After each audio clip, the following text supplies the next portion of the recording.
बहुत समय पहले की बात है। एक छोटे से गांव में एक बच्ची रहती थी जिसका नाम था मीरा। मीरा बहुत ही जिज्ञासु थी और उसे नई नई चीजें जानने का बहुत शौक था। एक दिन मीरा गांव के पास वाले जंगल में टहल रही थी जब उसे एक अजीब सी चमकती हुई किताब दिखी।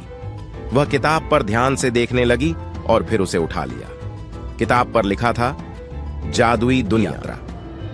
मीरा ने जैसे ही किताब खोली, उसके चारों ओर एक तेज रोशनी फैली और वह एक अजीब सी जगह पर पहुंच गई। वह जगह बहुत ही खूबसूरत थी। चारों तरफ रंग बिरंगे फूल खिले थे और पंछियों की मीठी आवाजें गूंज रही थीं।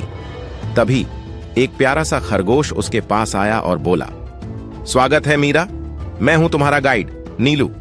मीरा ने हैरानी से पूछा, तुम्हें मेरा नाम कैसे पता? नीलू मुस्कुराया और बोला, यह जादुई दुनिया है, यहाँ सब कुछ मुमकिन है। नीलू ने मीरा को बताया कि इस दुनिया में एक जादुई पेड़ है जो हर 100 साल में एक बार फूलता है। उस पेड़ का फूल जिसे मिल जाए उसकी हर इच्छा पूरी हो जाती है। मीरा ने सोचा, अगर मुझे वो फूल मिल जाए तो मैं अपने गांव के लिए बहुत सारी ला सकती हूं। नीलू और मीरा ने अपनी यात्रा शुरू की। रास्ते में उन्हें कई चुनौतियों का सामना करना पड़ा।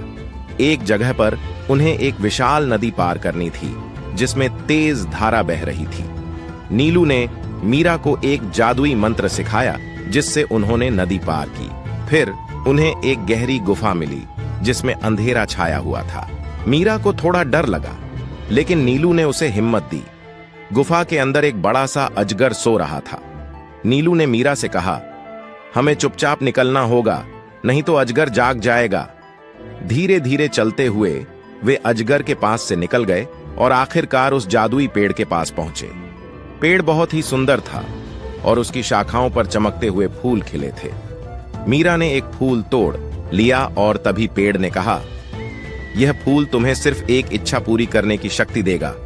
सोच समझकर अपनी इच्छा मांगो। मीरा ने आंखें बंद की और सोचा, मैं गांव के लोगों की खुशियों के लिए कुछ मांगूंगी। उसने पेड़ से कहा, मैं चाहती हूं कि मेरे गांव के सभी लोग हमेशा खुश और स्वस्थ रहें। जादुई पेड़ ने उसकी इच्छा पूरी की और कहा, तुमने बहुत दिल से यह इच्छा मांगी है, इसलिए तुम्हें और भी कई खुशियां मिलेंगी। मीरा बहुत खुश हुई और नीलू के साथ वापस अपने गांव लौट आई। वहां पहुंचते ही उसने देखा कि गांव के सभी लोग खुश थे। बीमारियां गायब हो गई थीं और हर कोई मीरा की तारीफ कर रहा था। मीरा ने सोचा, सच्ची खुशी दूसरों के लिए कुछ करने में ही है। इस तरह मीरा ने अपनी बुद्धिमानी और नेक दिल से अपने गांव के लोगों के जीवन को बदल दिया और हमेशा याद रखा कि सच्ची जादू वही है जो दूसरों की भलाई में हो।